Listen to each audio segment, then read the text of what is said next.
Saludos, bienvenidos. Crece el descontento en la ciudad por el nuevo mapa del bus urbano. Asociaciones de vecinos y grupos de la oposición manifiestan su rechazo al cambio en las rutas de transporte público. El Concello activará mañana los nuevos radares de velocidad y las cámaras de control de acceso al centro histórico, tras haber pasado casi un año desde su instalación. Y desde el 19 de septiembre hasta el 21 de diciembre, las casas de turismo rural de Galicia celebran su outono gastronómico. Comienza aquí nuestro informativo.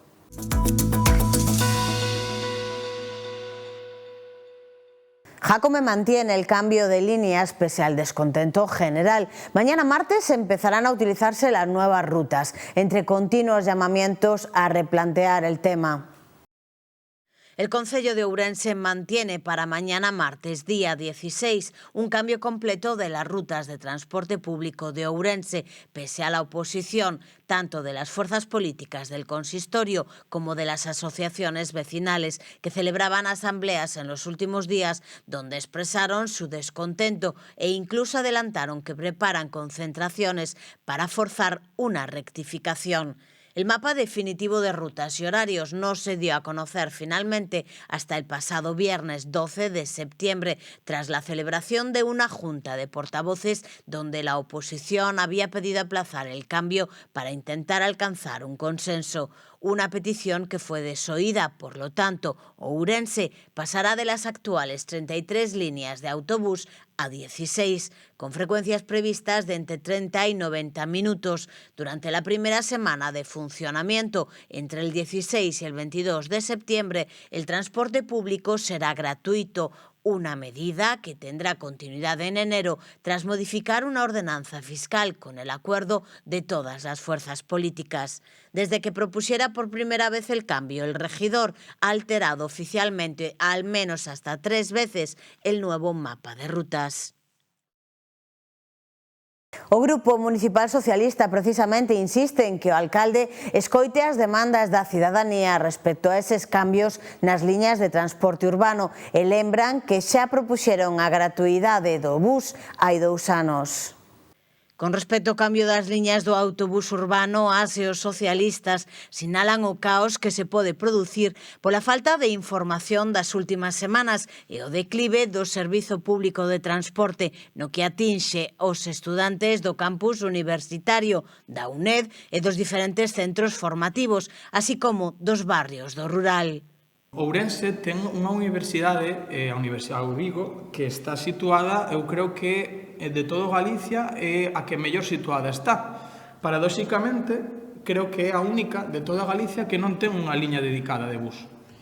Non a tiña antes unha boa conexión e agora continúa estando totalmente aislada, polo menos a toda agora. Non sei se haberá outro cambio de última hora, pero de momento queremos denunciar que nesta cidade, nas horas puntas na que os estudantes chegan en bus e tren á estación, as liñas de buses que pasan por ali son insuficientes. A súa frecuencia é moi baixa e os buses son pequenos. Entón, 10 estudantes con 10 maletas non van coller no bus, entón vai ter que esperar outra hora máis a que chegue outro bus para poder subirse.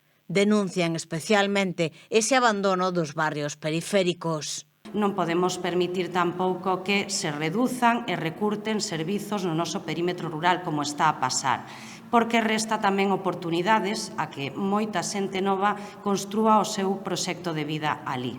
Lembran que o Grupo Municipal Socialista xa propuxo hai 2 anos e medio a medida de gratuidade do transporte urbano.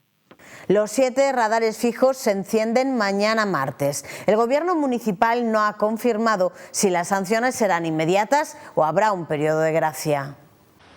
El Concello de Ourense activará mañana martes 16 de septiembre los nuevos radares de velocidad y las cámaras de control de acceso al centro histórico, tras haber pasado casi un año desde su instalación. Pese a que se anunció en un primer momento que estos empezarían a multar el pasado mes de mayo, no será una realidad hasta el próximo martes, misma fecha en la que se cambiará el mapa del transporte público. Estos dispositivos comenzarían a funcionar coincidiendo con la Semana da Mobilidade, tal y como anunció el alcalde Gonzalo Pérez Jácome. Lo harán más de un año después de su instalación y después de haber pospuesto varias veces su arranque por problemas primero en su correcta señalización y a continuación por la ausencia de un software que permitiese su manejo. El gobierno municipal tampoco ha confirmado si las sanciones a los infractores serán inmediatas o habrá un periodo de gracia, como fue en el caso de los colocados en el Alto do Rodicio. En total, Ourense contará con 7 radares repartidos por distintos puntos estratégicos: Calle Otero Pedrallo, Eulogio Gómez Franqueira, Avenida de Marín, Seixalbo, Penatrevinca y Asaínza. A ellos se suma un radar móvil con trípode que se desplazará por diferentes puntos de la ciudad para reforzar los controles. Su colocación ya levantó polémica en su día, al no coincidir primero las velocidades de las calles con los límites previstos para que el radar salte y después por la propia ubicación de algunos dispositivos. El proyecto supuso una inversión total de 249.500 euros. Cada radar fijo costó 32.950 y el dispositivo móvil 18.800. Esta puesta se enmarca en un plan global para ordenar el tráfico y reforzar la seguridad en el centro histórico y las principales vías de acceso a la ciudad. Los trenes no llegarán por la variante a Seixalbo hasta 2029. Las obras en la plataforma tampoco cumplirán con el plazo de la prórroga que finaliza en diciembre. Los retrasos en las obras y en la tramitación de los contratos impedirán que los trenes lleguen a Seixalbo por la variante exterior hasta 2029. La plataforma de ese tramo no podrá cumplir el objetivo de estar lista para la fecha fijada en la prórroga del contrato que expira a finales de diciembre. Es posible que se produzca un retraso de tan solo unas semanas, fundamentalmente por las obras de sus 2 infraestructuras más complejas, el túnel de Rante y el viaducto sobre el río Mesón de Calvos, ambas en el primer subtramo, Taboadela-Túnel de Rante. El contrato inicial establecía un plazo de 34 meses, que finalizó en noviembre de 2024. Fue prorrogado 13 meses en una modificación que también elevó la cuantía presupuestaria en algo más de 11,4 millones de euros. El segundo tramo, más corto, entre el túnel de Rante y Seixalbo, ya ha sido finalizado, aunque superando también la prórroga de 8 meses que se le había concedido en una de las 2 modificaciones de contrato que habían elevado el importe presupuestario en 3,12 millones de euros y el plazo de 26 a 34 meses. Independientemente del incumplimiento de la prórroga, los trenes no podrán circular por los primeros 8 kilómetros de la variante exterior hasta el año 2029, siendo muy optimistas. Todo va a depender de la celeridad con la que Adif tramite el resto de contratos pendientes y no es algo que dependa solo de la diligencia de técnicos y administrativos. También va a estar condicionado por la disponibilidad económica para acometer las obras y los criterios políticos con los que se distribuya el dinero. La variante hasta Seixalbo tiene marcado un horizonte concreto. Las obras de la plataforma cumplirán por los pelos con los plazos de los fondos Next Generation, de los que procede parte de su financiación. Pero la incógnita sigue sin ser despejada en lo que concierne a los siguientes tramos, que suman casi 8,5 kilómetros hasta la estación de Ourense.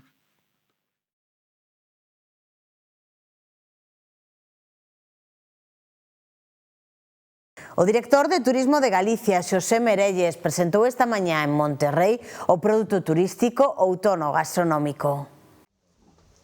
Outono Gastronómico alcanza este ano a súa 19ª entrega. Trátase dunha proposta que pretende dinamizar o turismo rural combinando a gastronomía coa oferta de casas rurais en meses fora da tempada alta. Nesta edición participan 78 estabelecementos de toda Galicia. De todos eles, 11 están en concellos afectados polos incendios este verán, o que supón un 14% do total. Neste sentido, Xosé Merelles expresaba o seu desexo de que o público en xeral se solidarice coas zonas afectadas polo lume e opten por establecementos situados nestes concellos. Creemos que a xente se vai solidarizar, queremos que estes establecementos radicados nestes concellos van a ter unha demanda especial e esperamos, pois nada, que sexa outro éxito máis e que os usuarios e aqueles que opten por esta opción pois se sintan cómodos, porque deso do que se trata nesta rede de establecementos de turismo rural de Galicia, que eu sempre digo que é a mellor do Estado español. A provincia de Ourense volve a converterse na capital enogastronómica de Galicia, co cuarto campeonato de tapas e pinchos que se vai celebrar no Mosteiro de San Pedro de Rocas os días 20 e 21 de outubro. A Ribeira Sacra consolídase como xeodestino de referencia onde conflúen natureza, historia, viño e gastronomía. Neste escenario único terá lugar o cuarto campeonato de tapas e pinchos de Galicia. Será os días 20 e 21 de outubro no Mosteiro de San Pedro de Rocas. Son campeonatos que sirven para que los cocineros le den vueltas a su cabeza a la creatividad y a la innovación. Que estén, nosotros ya les hemos avisado pues desde hace unas semanas de que se iba a celebrar, sabemos que hay cocineros que de un año para otro ya le están dando vueltas a la cabeza sobre qué presentar, entonces sirve para que innoven, para que creen, para que aprendan y para que den forma pues, a nuevos platos que luego va a ir en beneficio pues, de la gastronomía, de sus clientes y demás. O certame reunirá a 50 cociñeiras e cociñeiros, representantes das 4 provincias galegas, nunha cita que resalta a creatividade gastronómica e o produto local. Pois que se animen a participar, que escollan ese pequeno produto da súa zona, dunha pequena produtora, que fagan maxia con ese produto, que o traian a este lugar máxico como é San Pedro de Rochas. E iso, pois, a toda esta xentiña, camaradas, compañeiros, compañeiras, animadesvos a participar. Primeiro vai ser unha festa, e me lo pasar guai, como todos os anos. E despois o outro, pois, se ven ben, e se non, pois nada, o caso é a experiencia, pasalo ben e disfrutar un montón do noso traballo, pero noutro entorno. O bono peixe incrementa o número de consumidores de produtos do mar, esperta o interese na xente moza. Así se desprende da información trasladada polos establecementos sumados a esta iniciativa, que ascenden a 743 en toda Galicia, 78 en Ourense.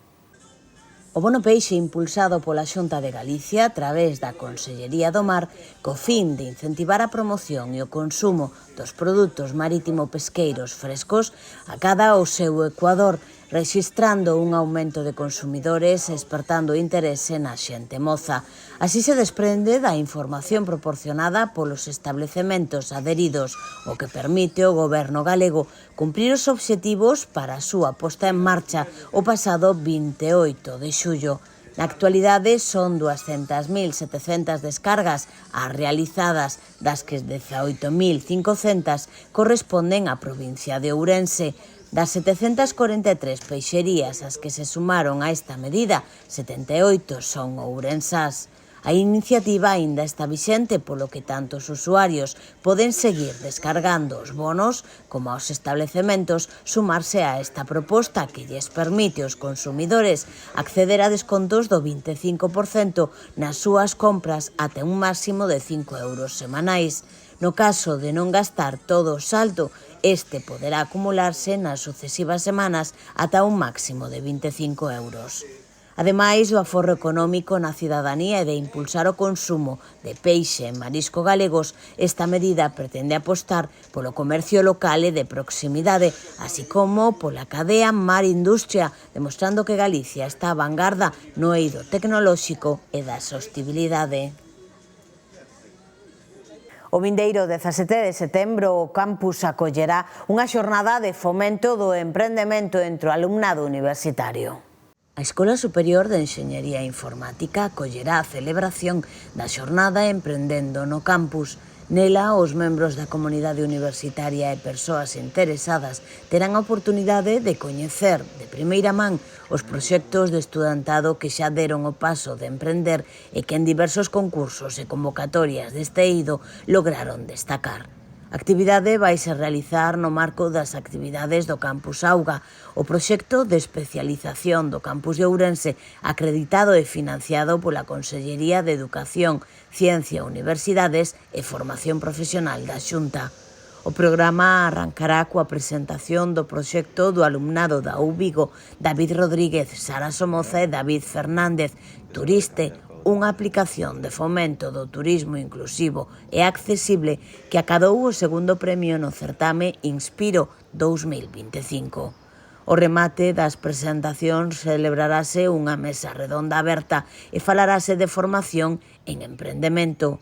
Este Venture Lab arrancou o ano pasado, levando a cabo iniciativas como as xornadas Formación para a Innovación, o emprendemento do alumnado universitario, as que lle seguiu a publicación do libro Plan de Formación e Innovación 2024, que ofrece un enfoque integral sobre o emprendemento empresarial adaptado de xeito especial ás necesidades do alumnado universitario. No marco do Festival de Cine Ourense vai acoller o 9º encontro de academias de cine audiovisual da Península. Entre os días 30 de setembro e 2 de outubro, a cidade de Ourense converterase no escenario do 9º encontro de academias de cine audiovisual da Península. A Academia Galega do Audiovisual organiza esta cita que ten como obxectivo crear un espazo de diálogo e colaboración entre as diferentes institucións do sector. Participarán as academias de cine de Andalucía, Aragón, Asturias, Cataluña, Extremadura, Galicia, Valencia e Portugal. No transcurso do encontro terán lugar reunións de traballo internas por parte das 8 academias que se reúnen este ano. A idea é a posta en común das problemáticas ás que se enfrontan as academias, tecer redes de cooperación, compartir experiencias, identificar desafíos comuns e buscar estrategias conxuntas que contribúan ao fortalecemento e a proxección do audiovisual nos distintos territorios. Un dos puntos fortes do encontro será o anuncio dos novos lugares que obteñan a distinción LIC, Lugares de Interese Cinematográfico, unha iniciativa do conxunto das academias que busca recoñecer e pôr en valor espazos significativos para a memoria e o patrimonio do cinema. A Xunta ven de recoñecer 4 proxectos ourensáns de innovación na formación profesional. 4 proxectos do IES 12 de outubro, o CIF A Farixa, o CIF de Vilamarín e o Porto Vello veñen de ser recoñecidos pola Consellería de Educación, Ciencia, Universidades e FP como a mellores proxectos de innovación no ámbito da formación profesional. Estes galardóns teñen como finalidade impulsar a calidade, a excelencia e a conexión co tecido productivo, promovendo o traballo colaborativo entre centros educativos, empresas e outras entidades. Na edición deste ano foron recoñecidas en total 45 iniciativas en toda Galicia, na que participan 30 centros como coordinadores, ademais doutros 45 colaboradores e 76 entidades asociadas. As propostas abarcan desde o deseño de materiais e recursos didácticos ata melloras tecnolóxicas ou científicas vinculadas a procesos produtivos reais. Tamén se inclúen actuacións para a orientación profesional do alumnado, co obxectivo de facilitar a súa inserción laboral e combater o abandono escolar. As especialidades máis presentes nos proxectos premiados son as de transporte e mantemento de vehículos, madeira, moble, cortiza, electricidade electrónica e hostelería e turismo. A iniciativa enmárcase na Estrategia de Formación Profesional Galicia 2030, que aposta pola innovación, a digitalización e o emprendemento como eixes para transformar o modelo educativo da FP. Esta estrategia promove unha formación profesional conectada coa realidade das empresas e adaptada aos cambios do mercado laboral, reforzando a colaboración público-privada como garantía de calidade.